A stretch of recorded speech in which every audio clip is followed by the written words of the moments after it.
হিন্দুদের কোনো স্থান নেই। আমরা মুসলিম রাষ্ট্র করব বাংলাদেশকে, আর সে চিন্ময়কে ফাঁসি দেবে। বলতেছে কি মাসিমা এইদিকে আসেন, আমি বলছি কেন কি জন্য যাবো, তো বলতেছে কি যে ওই দেশে যে সমস্ত ইগুলো আছে আমি যা বলতেছি এইগুলো তুমি এই জায়গায় বলবা সবাইকে। তো আমি বলছি না না আমি যেটা না পারি আমি সেটা তো বলতে পারবো না। তার কাছে কি না তোমার বলতে হবে। তারপরে আমাকে বলতেছে এই বালি এই কাজগুলো করো, করে ব্যাগটা আমার কাছে দেশে দিয়ে বলতেছে যে ব্যাগটা কাকে নাও নিয়ে এরকম হলে দাঁড়াবে, এই ব্যাগটা লুকাও, এই পার্স আছে এই যে পার্স, এই পার্সটা এই জায়গায় রাখো। আর চারিপাশে পুলিশ টুলিশ রয়েছে, তারপরে সাংবাদিকরা রয়েছে, একদম আমার সামনে মুখের পরে দিয়ে সমস্ত মিছে কথা বানায় বানায় আমাকে বলতেছে যে এইগুলো তো বলতে হবে। পাশে এইরকম পাশে সবাই এরকম পাশে রয়েছে, এই পাশে রয়েছে এই পাশে রয়েছে, আর ওই ভয় দেখাচ্ছে আর বলতেছে কি যে এই কথাগুলো বলো এই কথাগুলো বলো। আমি কাছে কি না আমার যে সমস্ত যা কোনোদিন হয়নি তা আমি বলতে পারবো না। তাই বলে বলতেছে কি না তুমি এই কথাগুলো বলো মাসিমা, তুমি এই কথাগুলো বলো, আমাকে বারবার এইগুলো বলতেছে।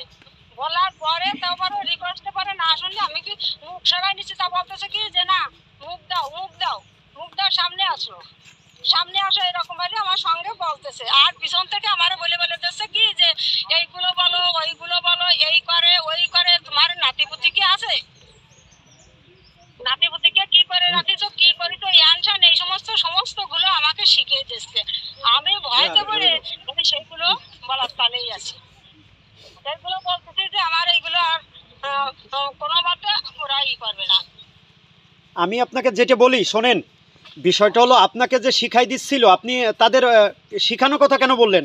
আপনি কি বাংলাদেশে কোনো রকম অশান্তিতে ছিলেন? আপনার সাথে কোনো নির্যাতন অনিয়ম হয়েছে? হ্যাঁ আমি বলেছি আমার কোনো এই পর্যন্ত আমার পাশের মুসলমানরা রয়েছে তারা খুব ভালো, আমাকে সব সময় সব দিক থেকে সুরক্ষায় রাখে।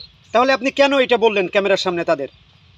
এইটা ক্যামেরার সামনে বলছি এই পাশে এসে বিসিএফ না কারা থাকে, আমার বয়স হয়ে গেছে, ভয়তে আমি ওইগুলো করেছি। আমি ভাবতেছি কি আমি বাংলা থেকে ভারতে আসতেছি এই জন্য আমার কোনো অসুবিধা হবে নাকি, আমি ভয়তে এইগুলো করেছি। এখন এই পাশে পুলিশ রয়েছে বন্দুক রয়েছে, আমি ভয় পাচ্ছি যে কি করতেছে, আমার কি এই পাশে পিছন দিয়ে মেরে দে, কানের গোড়ায় এরকম দূরে রয়েছে তবু এরকম রাখতেছে, আবার দূরে সরাই নিচ্ছে যে আমার মুখের সামনে যাতে না আসে, এই জন্য বলতেছে যে দূরে থেকে শিখে এই বলো এইগুলো বলো এইগুলো বলো। আর একজন এরকম হলে টুকটা দেখতে বলাও বলাও বলাও, এইরকম হলে টুকটা দিয়ে দিয়ে বলতেছে যে এইগুলো বলো তুমি। তাহলে আপনি কোন বিষয়ে মানে কি কারণে আপনি এই মিথ্যাচারটা বাংলাদেশ নিয়ে করলেন? আমি তো ভয়তে পড়ে ওরা করাইছে তাই আমি তো বলিনি যে এইটা সঠিক। কিন্তু ইন্ডিয়ান চ্যানেলগুলো তো ঢালাওভাবে প্রচার করছে যে বাংলাদেশে হিন্দুদের উপরে নাকি এই ধরনের নির্যাতন হচ্ছে বা হয়। ওই দিন আবার মিছিল ছিল তো ওই সঙ্গে সঙ্গে বলতেছে এইগুলো না করলে পিছন দিয়ে আবার মানে ভয় দেখাচ্ছে। কিসের মিছিল ছিল? তুমি তার কারণ এই পাশে বাংলা ছেড়ে ভারতে আসতেছো সেই একটা সিন দেখাতে হবে। কিসের মিছিল? কিসের মিছিল ছিল? কিসের মিছিল? ওই যে সব ডাঙ্কা নিয়ে তারপরে ওই সমস্ত কি দেখে আমি কিসের সমাবেশটা কিসের? সমাবেশটা ছিল নিশান টিশান কি দেখি নিয়ে আমি ভালো বলতে পারি না বাবা, ভয়তে আমার ওই জায়গায় কাজ হয়ে গেছে, আর যা বলাচ্ছে আমি তাই বলতেছি।